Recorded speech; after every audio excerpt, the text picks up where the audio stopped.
اعوذ باللہ من الشیطان الرجیم بسم اللہ الرحمن الرحیم وَأَمَّا الَّذِينَ فِي قُلُوبِهِم مَّرَضٌ فَزَادَتْهُمْ رِجْسًا إِلَىٰ رِجْسِهِمْ، اور بہرحال وہ لوگ جن کے دلوں میں مرض ہے منافقت کی، فَزَادَتْهُمْ رِجْسًا إِلَىٰ رِجْسِهِمْ، پس زیادہ کر دی ان کی گندگی کے ساتھ، وَمَاتُوا، اور وہ مر گئے، وَهُمْ كَافِرُونَ، اور وہ کافر ہیں۔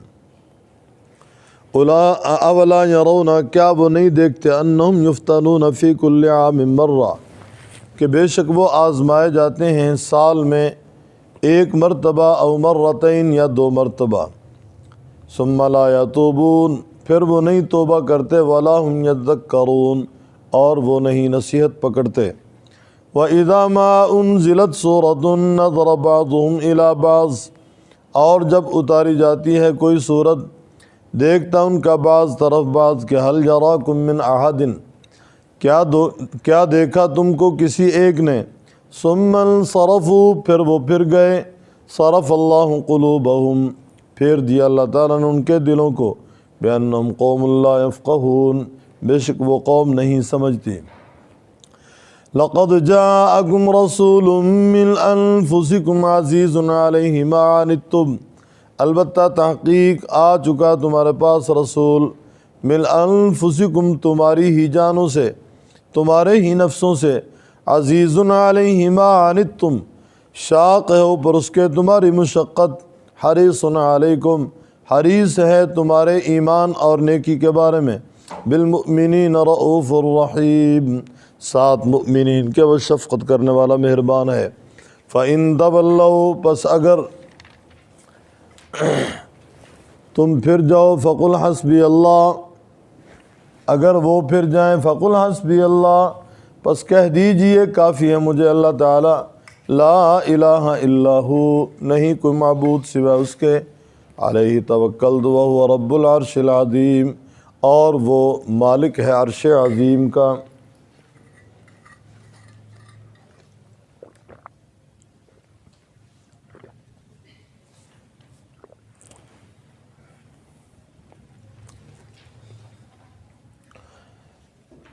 گزشتہ سبق میں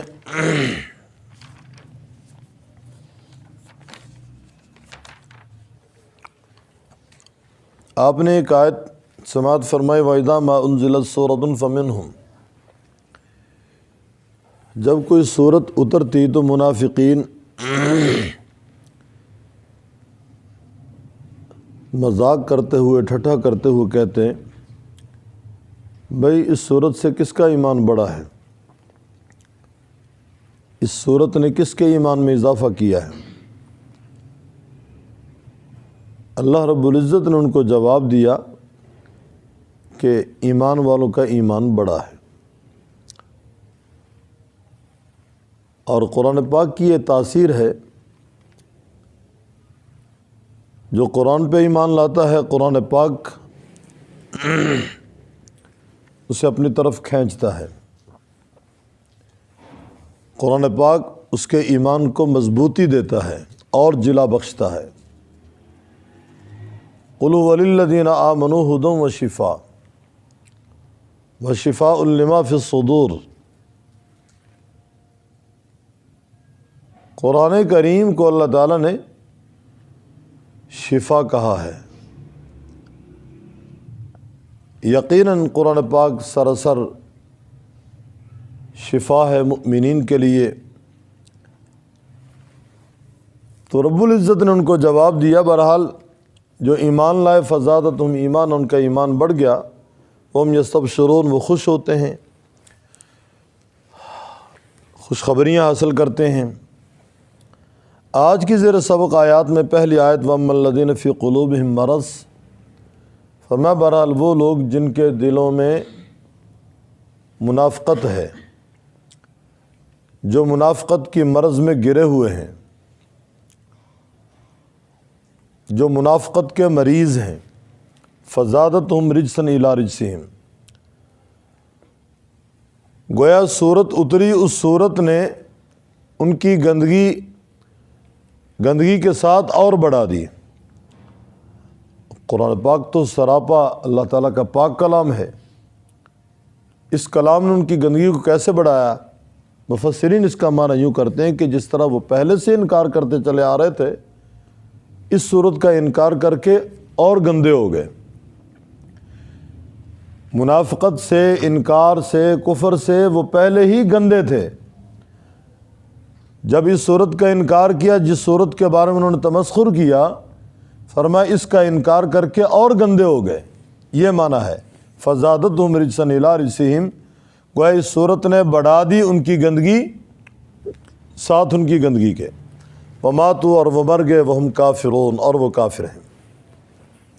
اولا یرون، اللہ تعالیٰ فرماتے ہیں کیا وہ منافقین نہیں دیکھتے انہم یفتنون، کہ وہ آزمائے جاتے ہیں فی کل عام مرہ، گویا وہ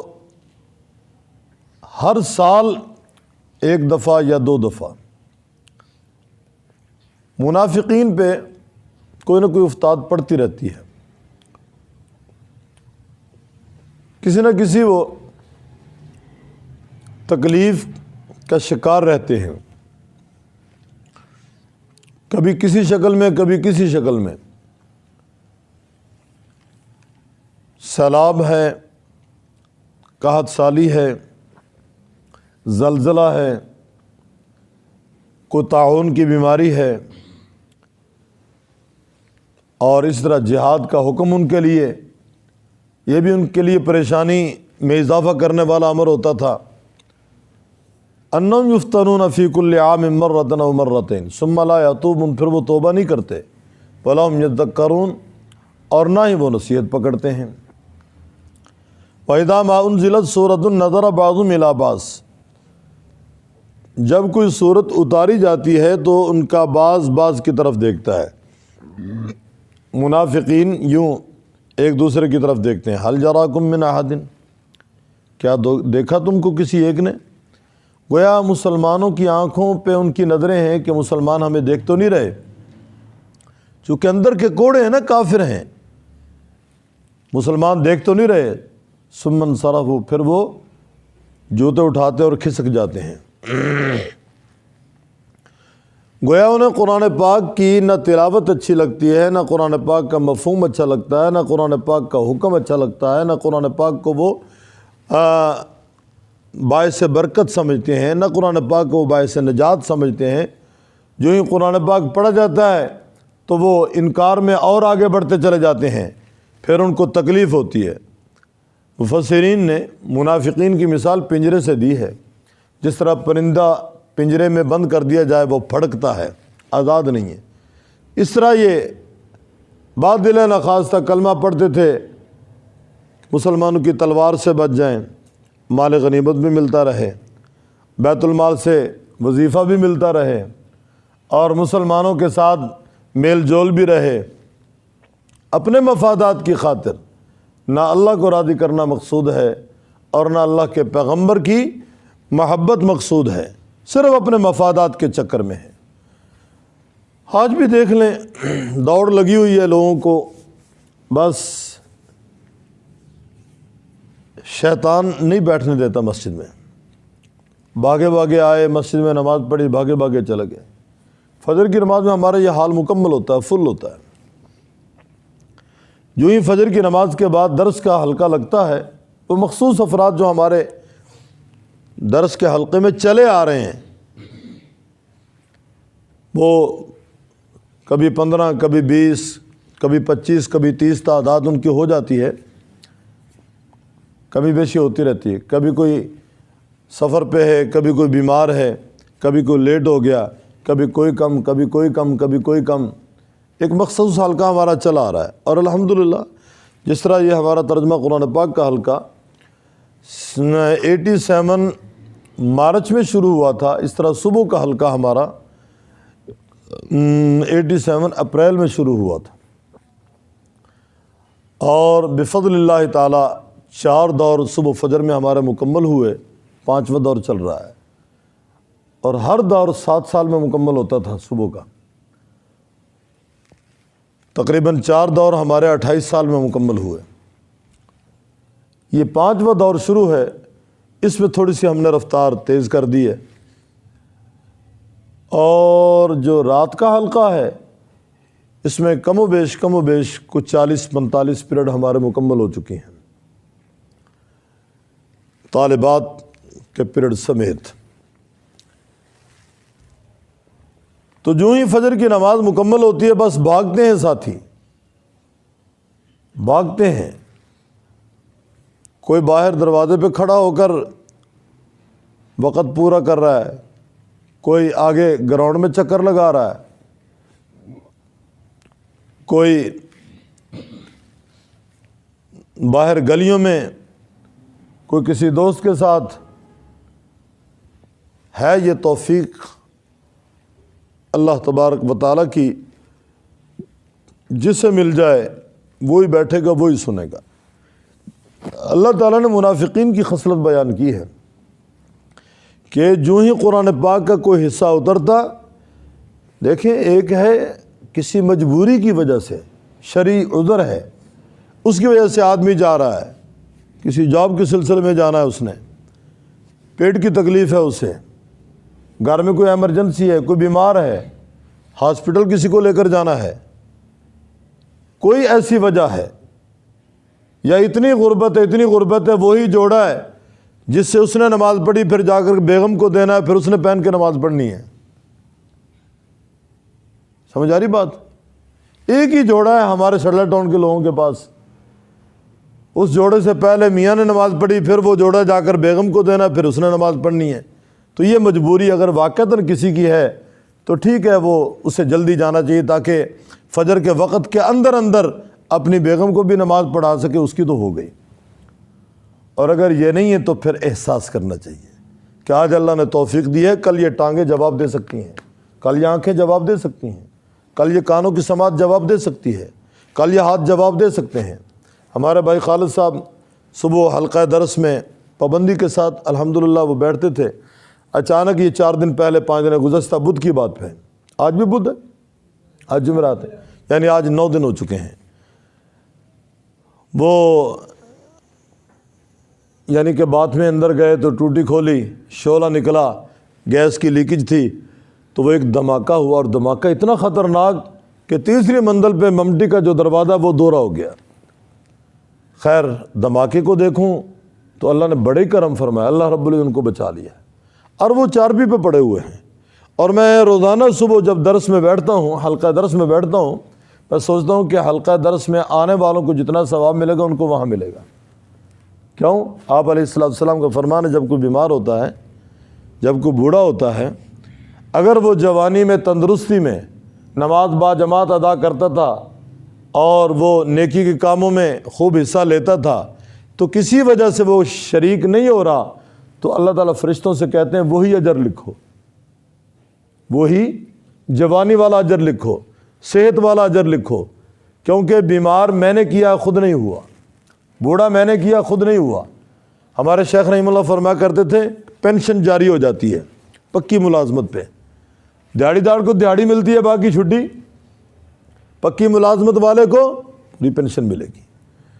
تو اپنے گھر والوں کو متوجہ کریں، اپنی خواتین بہنوں کو متوجہ کریں، حلقہ درس میں طالبات میں وہ پہنچیں، حلقہ درس مردوں میں بڑے آئیں، آپ کو اللہ نے توفیق دی یہاں آئیں، اور ایک دفعہ نہیں 100 دفعہ اپنے مالک کا شکریہ ادا کریں، نماز با جماعت کا اہتمام کریں، اللہ رب العزت ضرور اس کا صلہ، اس کا اجر عطا فرمائیں گے۔ اور میں اپنی آنکھوں سے ایسے حالات دیکھ رہا ہوں، قرآن پاک کی برکات اللہ تعالیٰ نے مجھ پہ، میری اولاد پہ، میرے گھر والوں پہ، میرے رشتہ داروں پہ جو نازل فرمائیں، میں نے اپنی آنکھوں سے وہ نظارے دیکھے ہیں۔ تو قرآن پاک سے تعلق جوڑیں، قرآن پاک با وفا کتاب ہے، بے وفا کتاب نہیں ہے۔ آ جائیں سبق کی طرف۔ فرمایا یہ منافقین کی عادت ہے کہ وہ دیکھتے ہیں یوں، کسی نے دیکھا تو نہیں ہے، سمن صرف ہو، جوتا پکڑے اور کھسک گئے، صرف اللہ قلوبہم۔ اللہ تعالیٰ فرماتے ہیں وہ تو کھسکے اللہ نے ان کے دلوں کو پھیر دیا، صرف اللہ قلوبہم بینہم قوم لا یفقہون، اس لیے کہ وہ قوم فقاہت نہیں رکھتی، وہ قوم سمجھ نہیں رکھتی۔ اگر اس قوم کو سمجھ ہوتی وہ حلقہ درس میں بیٹھتی، وہ آپ صلی اللہ علیہ وسلم کے قریب بیٹھتی، وہ قرآن پاک سنتی اور پڑھتی۔ قوم ان میں فقاہت نہیں ہے، کیوں نہیں ہے؟ اللہ نے ان کے ساتھ بھلائی کا ارادہ نہیں کیا۔ گزشتہ سبق میں آپ نے ایک حدیث سنی، من یرید اللہ بہ خیرا یفقہ فی الدین، جس کے ساتھ اللہ تعالیٰ بھلائی کا ارادہ کرتے ہیں اسے دین کی سمجھ عطا فرماتے ہیں، اور جس کو دین کی سمجھ نہیں دیتے سمجھو اس کے ساتھ بھلائی کا ارادہ نہیں ہے۔ تو فقہ کی تعریف اور فقہ کی ضرورت یہ گزشتہ سبق میں قدر بیان کر چکا ہوں، اس کو بار بار سنیں، بار بار پڑھیں، اللہ تبارک و تعالی عمل کی توفیق عطا فرمائے۔ لقد جاءکم رسول من انفسکم عزیز علیہ ما عنتم حریص علیکم بالمؤمنین رؤوف الرحیم، البتہ تحقیق آ چکا تمہارے پاس رسول من انفسکم، تمہارے ہی نفسوں سے، تمہاری ہی جانوں سے۔ یہاں امام الانبیاء صلی اللہ علیہ وسلم کی تشریف آوری کا تذکرہ ہے کہ اللہ نے تمہارے پاس جو رسول بھیجا ہے وہ تمہاری جنس سے بھیجا ہے۔ کیا معنی؟ تم بشر ہو، اللہ نے بشر رسول تمہارے اندر بھیجا ہے، اور یہ جو مسئلہ بشریت ہے نا، بشریت پیغمبر صلی اللہ علیہ وسلم، یہ ضروریات دین میں سے ہے، ضروریات دین میں سے ہے۔ مفسرین نے لکھا ہے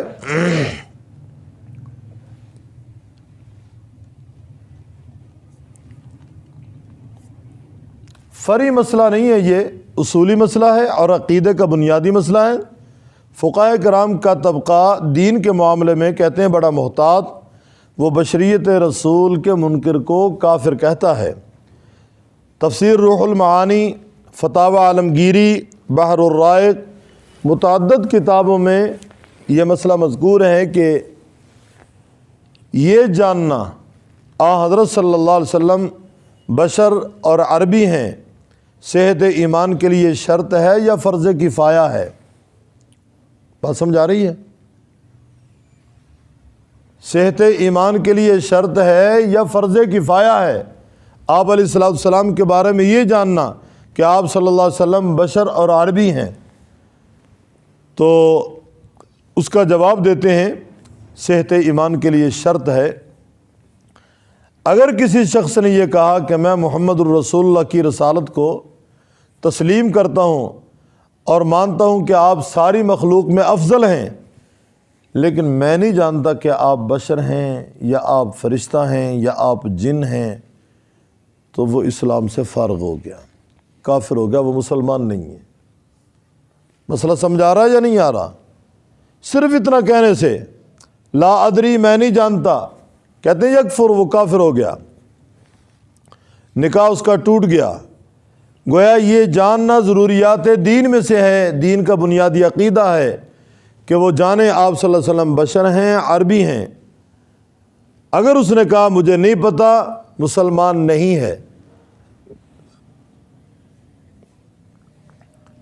اور یہ بھی لکھا ہے ایک بچی بالغ ہوئی، نکاح ہو گیا، نکاح کے بعد 5-10 منٹ کے بعد اس سے پوچھا ایمان کی تعریف کیا ہے؟ وہ کہتی ہے میں نہیں جانتی۔ نکاح ختم، اسے ایمان کی تعریف پہلے یاد کروائیں گے، اسلام میں داخل کریں گے، دوبارہ نکاح ہوگا۔ اور ایمانیات میں سے ہے اللہ تعالیٰ کی توحید، محمد الرسول اللہ کی رسالت، اور آپ علیہ السلام کے بارے میں یہ عقیدہ رکھنا کہ آپ صلی اللہ علیہ وسلم عربی النسل بشر پیغمبر ہیں۔ سیدھی سی بات ہے۔ آپ علیہ السلام کو اگر ہم بشر نہیں مانتے تو کیا کہیں گے؟ فرشتہ؟ کیا کہیں گے؟ فرشتے تو حضور کے مقتدی ہیں، پیغمبر کے پیچھے ہیں، جنات تو حضور کے مقتدی ہیں، پیغمبر کے پیچھے ہیں۔ ساری کائنات میں سب سے افضل جب محمد الرسول اللہ ہیں تو پھر آپ علیہ السلام کو کسی جنس کے ساتھ ہم نہیں جوڑ سکتے کہ وہ بشریت سے نکل کر ملکیت کی طرف لے جائیں کہ جی آپ صلی اللہ علیہ وسلم فرشتے تھے یا پیغمبر صلی اللہ علیہ وسلم جن تھے۔ آپ علیہ السلام بشر رسول ہیں، فرشتوں کی اولاد نہیں ہے۔ فرشتے نور ہیں نا، ان کی اولاد نہیں ہے۔ اگر آپ علیہ الصلوۃ والسلام کو ہم سراپا نور مانتے تو آپ کی اولاد کا انکار کرنا پڑے گا، آپ کے نسب کا انکار کرنا پڑے گا، آپ کے رشتہ داروں کا انکار کرنا پڑے گا، جب کہ آپ علیہ الصلوۃ والسلام کے والدین ہیں، آپ کے دادا دادی ہیں، آپ کے چچا ہیں، آپ کی پھوپھییں ہیں، آپ کی بیوییں ہیں، آپ کے سسرال ہیں، آپ کے سالے ہیں، آپ کی بیٹیاں ہیں، آپ کے بیٹے ہیں، آپ کے داماد ہیں، آپ کی برادری ہے، آپ کا کنبہ ہے، آپ کے رشتہ دار ہیں، آپ علیہ الصلوۃ والسلام ہاشمی ہیں، قریشی ہیں، آپ علیہ الصلوۃ والسلام عربی النسل ہیں، آپ عربی ہیں، تو بشروں میں اعلیٰ بشر ہیں۔ جو لوگ بشریت کا انکار کرتے ہیں وہ، میں یہ نہیں سمجھتا کہ وہ معاذ اللہ نادانی سے انکار کر رہے ہیں کہ وہ جانتے نہیں، جانتے ہیں، البتہ غلو زیادہ کرتے ہیں۔ غلو جس طرح رافضیوں نے غلو کیا کہ علی المرتضیٰ انبیاء سے افضل ہیں، خود اختیارات کے مالک ہیں، وہاں غلو ہے۔ یہودیوں نے غلو کیا کہ عزیر اللہ کے بیٹے ہیں، عیسائیوں نے غلو کیا کہ حضرت مسیح اللہ کے بیٹے ہیں۔ یہ ہمارے بدعتوں کا غلو ہے کہ محمد الرسول اللہ بشر نہیں ہیں۔ خود اللہ تعالیٰ پیغمبر سے فرما رہے ہیں، آپ اعلان کریں قل انما انا بشر، کہہ دیجئے میں بشر ہوں، انا بشر مثلکم یوحا الیہ، میری طرف وحی آتی ہے، تمہاری طرف وحی نہیں آتی۔ تو آپ صلی اللہ علیہ وسلم کے بارے میں یہ عقیدہ رکھنا کہ آپ بشر رسول ہیں، یہ ضروریات دین میں سے ہے اور ایمان کا حصہ ہے، اس کے بغیر ایمان مکمل نہیں ہوگا۔ بات سمجھ آ رہی ہے نہیں آ رہی؟ البتہ تحقیق آ چکا تمہارے پاس رسول من انفسکم، تمہاری جانوں سے، تمہارے نفسوں سے، عزیز علیہ ما عنتم، شاق ہے، گراں ہے اوپر اس کے، ما عنتم، تمہاری مشقت، تمہاری تکلیف پیغمبر پہ بڑی بھاری ہے۔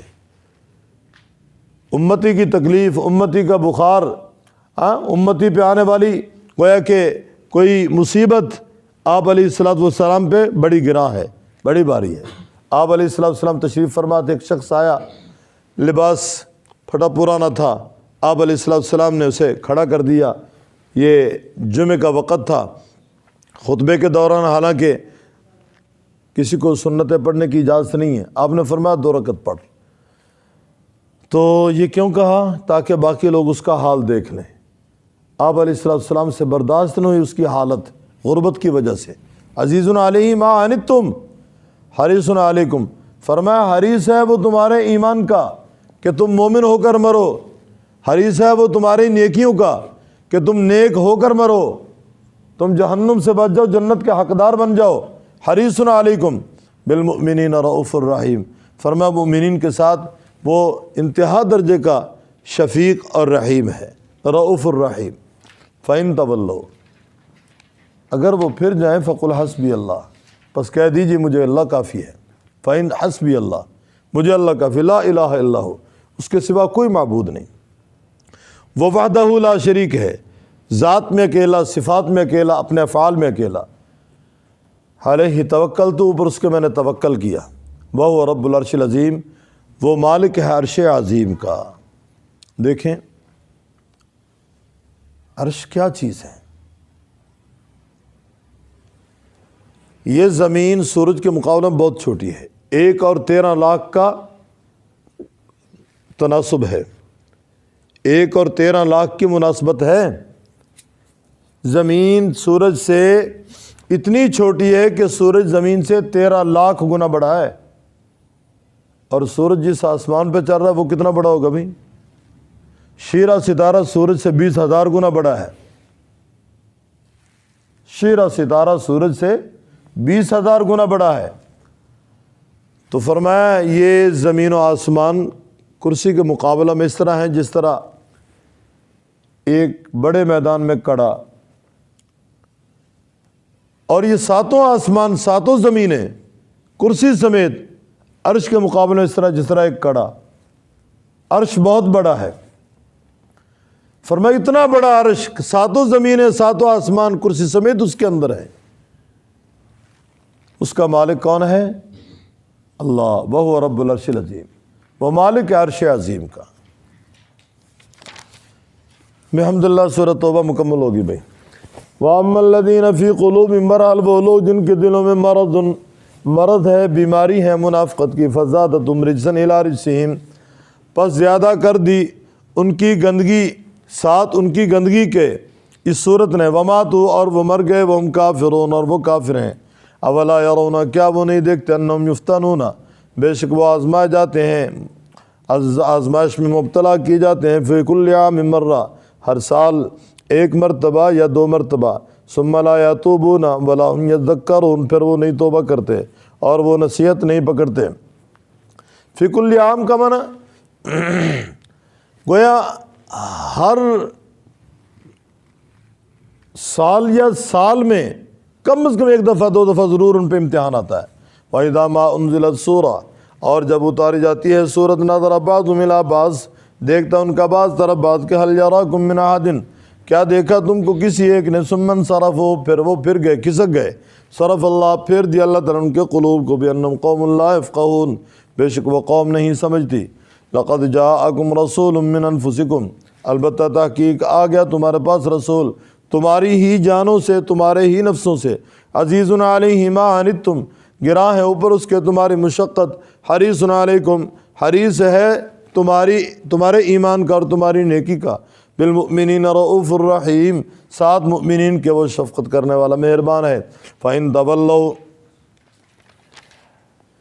پس اگر وہ پھر جائیں، فَقُلْ حَسْبِيَ اللَّهُ، پس کہہ دیجئے کافی ہے مجھے اللہ تعالیٰ، لا الہ الا ہو، نہیں کوئی معبود سوا اس کے، علیہ توکل دو، اوپر اس کے میں نے توکل کیا، وہ رب العرش العظیم، و مالک عرش عظیم کا۔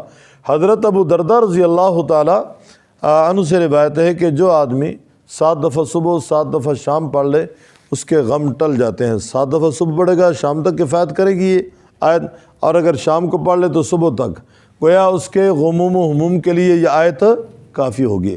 لہذا 7 دفعہ صبح 7 دفعہ شام اس کے پڑھنے کا اہتمام کر لیں۔